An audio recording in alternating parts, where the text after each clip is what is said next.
আজ 8ই এপ্রিল 2026। তো AG portal থেকে এখন জিপে অ্যাকাউন্ট স্লিপ ডাউনলোড করতে গেলে এরকম একটা your connection is not private এই এররটা দেখাচ্ছে। তো এটা কি করে ঠিক করবেন সেটা দেখাচ্ছি। এর জন্য থ্রি ডটসে আপনারা যাবেন, এখান থেকে নিউ ইনকগনিটো উইন্ডো এটাতে ক্লিক করবেন। করবার পর তারপর WBAG অ্যাকাউন্ট স্লিপ এই কথাটা লিখে আবার সার্চ করবেন, সাবস্ক্রাইবার লগ ইনে চলে আসবেন। এখান থেকে অ্যাডভান্সে ক্লিক করবেন, করার পর প্রসেসে ক্লিক করবেন, করলেই কিন্তু এজি পোর্টালটা খুলে যাবে। তো এরপর আপনারা যেভাবে যা করেন, আপনাদের series code, GPF number, date of birth, password এসবগুলো দেবেন, দিলেই আপনারা লগ ইন করতে পারবেন। আর লগ ইন করতে পারলেই আপনারা আবার অ্যাকাউন্ট স্লিপে ডাউনলোড করতে পারবেন।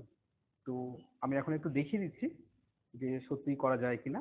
তো আমি আমার series code, GPF number, password দিয়ে দিচ্ছি, ক্যাপচা দিয়ে দেবো একটু পর। তো